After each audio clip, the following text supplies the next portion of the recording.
Hey guys, I'm back. So we are back with chapter 7 with Tap into Your Power. Tap into Your Power. Guys, we're almost done with this book. Almost done. So let's get right into it. Chapter 7, Practicing Positive Daily Habits. The number one excuse people give for not making lasting positive changes in their life is that they don't have enough time. Have you ever found yourself saying, I will work out, but I don't have enough time? I love to start meditating, but I don't have enough time.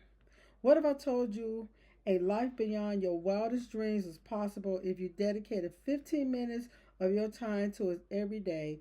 Will you be able to find time?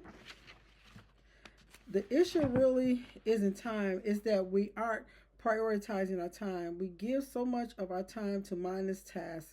Think about how many minutes per day you spend watching TV, checking emails, scrolling on social media, or talking to friends and coworkers who gossip or complain. We trade the majority of our time for money, and yet we won't dedicate 15 minutes of our day to our life goals. We have it all backwards. There is plenty of time when you shift your focus from the things draining your energy to the things that feed your soul. I used to wake up every morning to the sound of my alarm, taking me from my blissful dream world into a state of complete dread, thinking about the day ahead. I would usually hit the snooze button only to wake up 10 minutes later in a state of panic, knowing I have to rush to make up that time. I hurried around the house trying to get myself and my daughter ready so we could get to work and school on time. I would feel flustered and cranky. As I drove through the morning traffic, my anxiety would continue to grow with the words of my first manager racing in the back of my mind. If you're early, you're on time. If you're on time, you're late. If you're late, don't even bother showing up. The hectic routine continued for over a decade. The stress and anxiety was taking a toll on me. Des- Desperate to find balance in my life, I began researching positive habits to combat stress and anxiety. I began learning about meditation and the scientific research proving its powerful effects on managing stress, anxiety, and a variety of other health issues. I read I read that meditating for just 3 minutes per day relieves stress. So I started doing it on that over my lunch break. Normally I return to work in a post lunch groggy state, needing an espresso to get me through the rest of the day. After I started meditating, I began feeling completely refocused and re energized. I felt like the equivalent of taking a nice long nap and waking up feeling refreshed. It was as if all my lingering questions were answered with clarity. It was then that I realized that meditating gave me time back. It allowed me to tap into that inner wisdom, a state and creativity flow, making the rest of the workday feel effortless.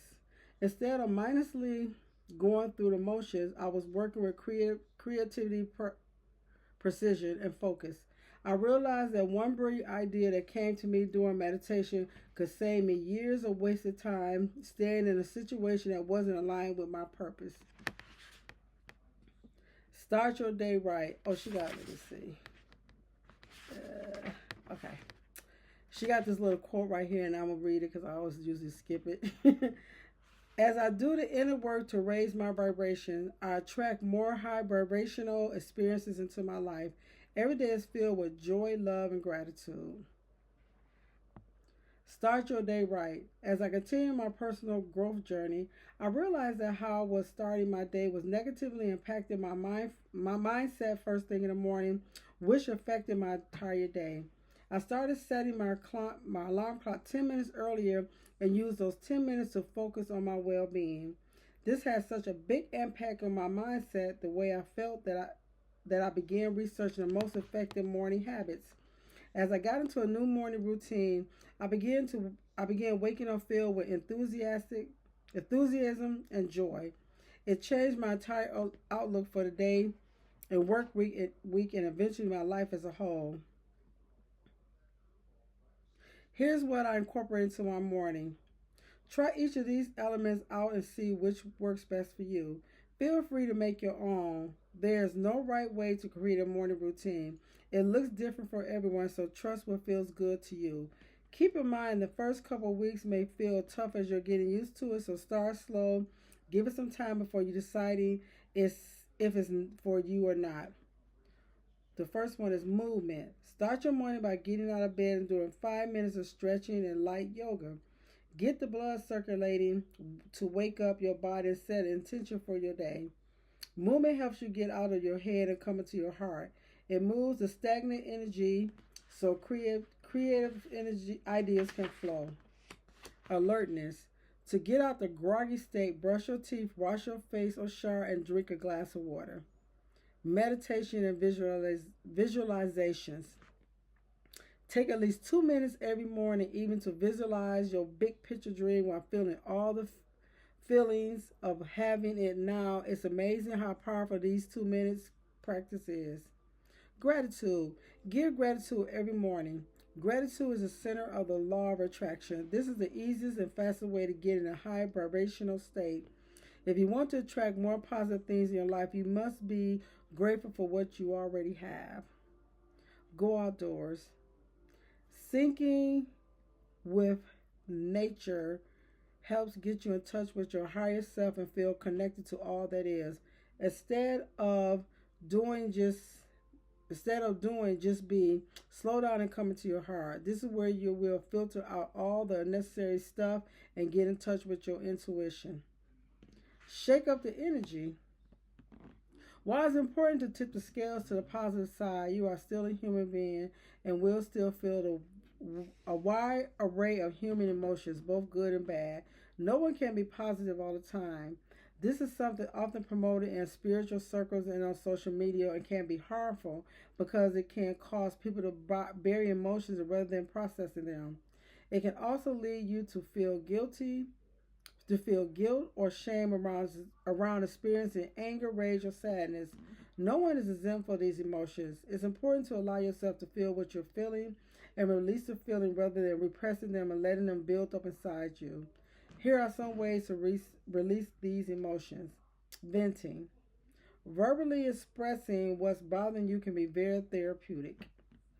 Venting your frustrations with a therapist, counselor, or trusted friend can help you move through these emotions so you can move forward with clarity. If venting to a friend, make sure they are willing and able to listen so you don't drain them energetically. Movement. When you when you're feeling down, the last thing you probably want is to do is get up and move. But shaking up the energy in your body is a very quick and effective way to release pent up emotion and raise your vibrations. Exercise, dancing, and even going for a walk will move that negative energy out, leaving you feeling renewed. Positive practice to raise your vibration. The following suggestion can help you tip the scales back to the positive when you need it. Smiling. Did you know that smiling releases feel good hormones in your body? Even if it's forced, it still works. Smiling is also contagious. Test it out. Pick someone who looks like they're having a bad day and smile at them. I guarantee you'll get a smile back. That's one simple smile and probably change the entire day. Random acts of kindness. You will get just as much joy out of giving as receiving, whether it's buying someone's lunch, holding the door open, or leaving money for someone to find. There are so many ways you can make a difference. These small acts have a ripple effect that extends far beyond what you can imagine. Laughter. As they say, laughter is the best medicine. You can't help but feel good after a good laugh. Watch a funny movie and allow yourself to lighten up. Don't sweat the small stuff. Instead laugh it off. Feel good music. Music is a guaranteed way to feel better. Create a feel good playlist or listen to a song that brings back good memories. We have so many simple yet powerful tools at our disposal for feeling good. It's amazing so many people stay stuck in a negative mindset or feeling mediocre at best. Why feel okay when you can feel great? Remember, your most dominant feelings determine your vibrations. The better you feel, the higher your vibrations. The higher your vibrations, the more you will attract high vibrations